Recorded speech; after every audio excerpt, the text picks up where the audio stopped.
Hello friends, welcome to अपना prime. ये है रिवेंज सीकर सीरीज का एक और एपिसोड। Now let's begin.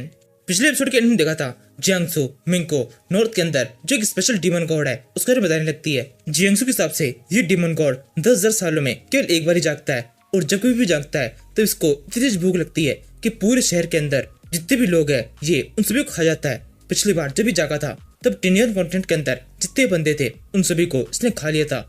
केवल 10% लोग ही थे जो कि जिंदा बच पाए थे।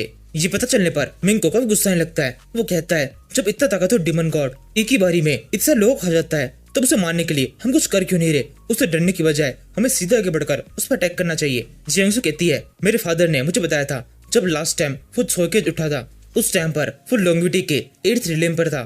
इस बात को लगभग 10,000 साल बीत चुके हैं। अब वो जब जागेगा तब इस बार कम से कम लोंगिविटी के 9th रिलेम पर होगा। मिंग कहता है क्या सच में उसे 10,000 साल पूरे हो चुके हैं, यानी इसका मतलब वो जल्दी ही जागने वाला होगा। उसके जागने के साथ ही 10,000 साल पहले जो तबाही हुई थी वो दोबारा से हो जाएगी। जियांगसू कहती है मेरे फादर के हिसाब से अब से लगभग 7 साल के अंदर ही वो मॉन्स्टर जल्दी ही जागने वाला है। उसके जागने के साथ ही खून की आंधी शुरू हो जाएगी, काफी सारे लोग मारे जाएंगे। यही कारण है जितनी भी डायनेस्टीज है वो सबके सब टियान वेटियन के ऊपर कब्जा करना चाहती है ताकि इस नई जगह पर अपने लोगों को भेजा जा सके और उन सभी की जान को बचाया जा सके। अगर एक बार टियान वेटियन हमारे कब्जे में आ गया तो काफी सारे लोग बच जाएंगे। ये सुनकर मिंग हंसना शुरू कर देता है। जियांगसू समझ जाती है मिंग क्या सोच रहा है। वो कहने लगती है जो कुछ भी तुम सोच रहे हो उसे छोड़ दो।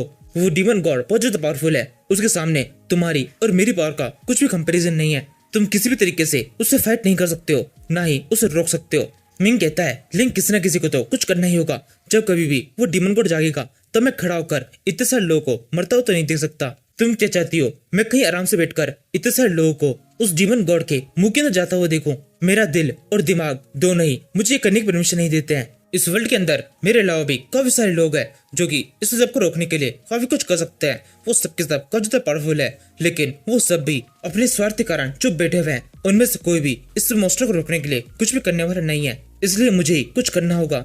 जियांगसू कहती है मिंग लेकिन तुम कर ही क्या लोगे? वो डीमन गॉड हमसे बहुत ज्यादा ताकतवर है। लोंगिविटी का 9th रिलेम ये बहुत पावरफुल होता है। हमारी पावर तो उसके सामने चींटियों के बराबर भी नहीं है। जब कभी भी वो डीमन गॉड जागने वाला होगा तब जितनी भी डायनेस्टीज होगी वो सबके सब उसे रोकने के लिए अपने तरीके एक्शन लेंगे। हमें ठीक उसी समय के आने का इंतजार करना है। उसी टाइम पर हम भी अपने तरीके से उन सारी डायनेस्टी सपोर्ट कर सकते हैं, लेकिन अकेले तो हम कुछ नहीं कर पाएंगे। मिंग कहता है अगर सब लोग ये सोच लेंगे कि इस काम को किया नहीं जा सकता तो कोई भी उस काम को नहीं कर पाएगा, लेकिन मुझे यकीन है मैं कर सकता हूँ। मैं जरूर से कोई ना कोई रास्ता निकाल लूंगा। मिंग का कि जवाब सुनने के बाद में जियांगसू शांत हो जाती है।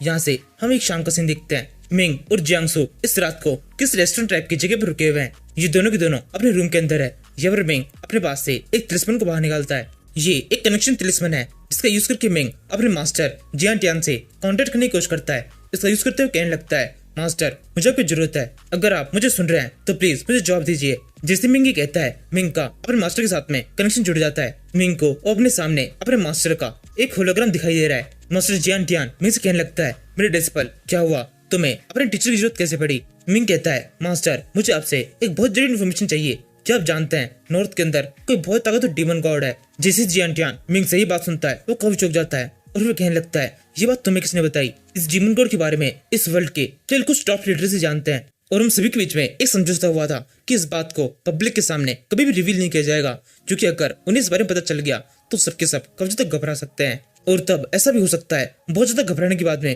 वो सभी लोग कोई गलत एक्शन ले ले और तब हमारी प्रॉब्लम्स काफी ज्यादा बढ़ सकती है। हमारी अभी कैलकुलेशन के हिसाब से लगभग 7 साल के बाद में वो डीमन गॉड जागने वाला है और जब वो डीमन गॉड जागेगा तो बहुत ज्यादा भूखा होगा। उसके आंखों सामने उसे जो कुछ भी दिखाई देगा वो उस सबको खा जाएगा।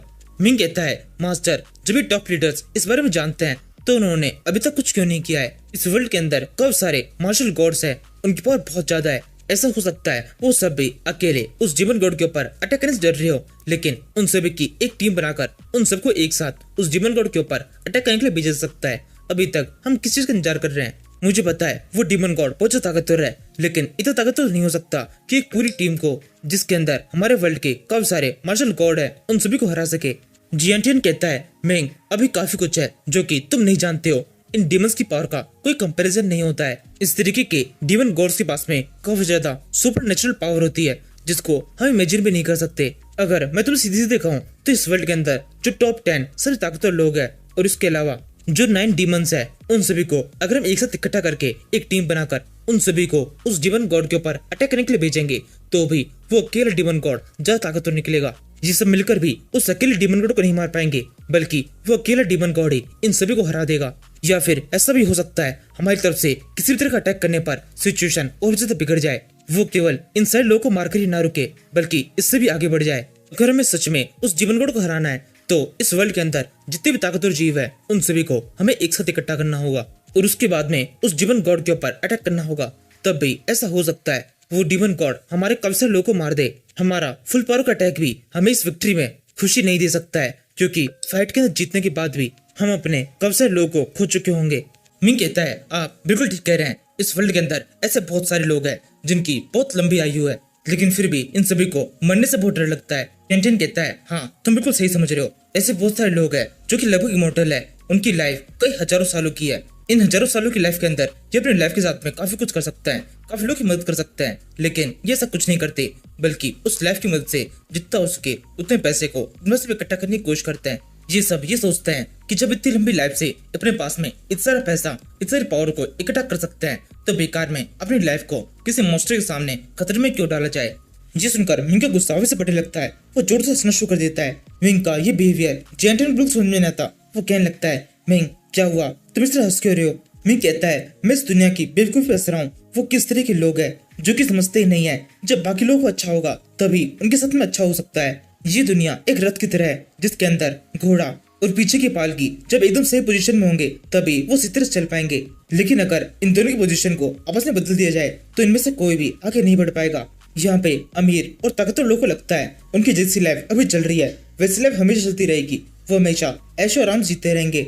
उनके पास में हमेशा ही रेस्पेक्ट करने वाले काफी सारे लोग होंगे, काफी सारे लोग होंगे जो कि हर समय उनकी सेवा करेंगे।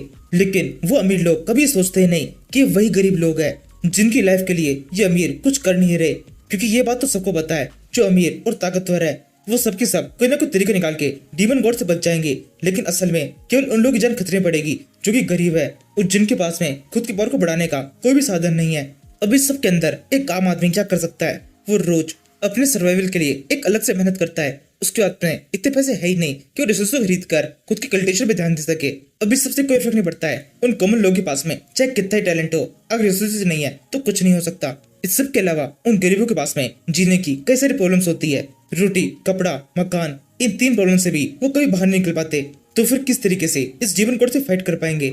लेकिन ये अमीर और ताकतवर लोग जो किसी तरीके से इस जीवन कोड से फाइट कर इन सारे गरीबों को बचा सकते हैं, ये सब के सब पीछे छुप के बैठे हुए हैं। वो सब के सब यही सोच रहे हैं कि डीमन गॉड अपनी भूख को इन गरीबों को खाके मिटाएगा।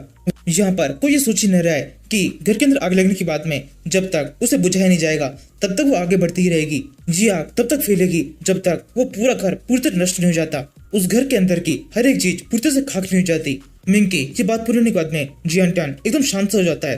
कुछ सेकंड की इस खामोशी के बाद में जियांटन कहने लगता है मिंग बहुत अच्छे, अभी जो तुमने बात कही है इसका बहुत बड़ा मीनिंग बन रहा है। मैं बहुत ज्यादा खुश हूँ कि तुम इस तरह सोच पा रहे हो, लेकिन ये तुम्हारे केवल शब्द है, तुम केवल इन शब्दों की मदद से इस पूरी दुनिया को बदल नहीं सकते हो। ये दुनिया बहुत ज्यादा सेल्फिश है, ये इसी तरह की थी और इसी तरह की रहेगी। ये वर्ल्ड किसी के लिए भी नहीं रुकता है और जो रुकता है उसे कुचल के ये वर्ल्ड आगे बढ़ जाता है। जियांटियन के इतना कहने के साथ ही इस सीरीज का एपिसोड खत्म होता है। Now thank you for watching.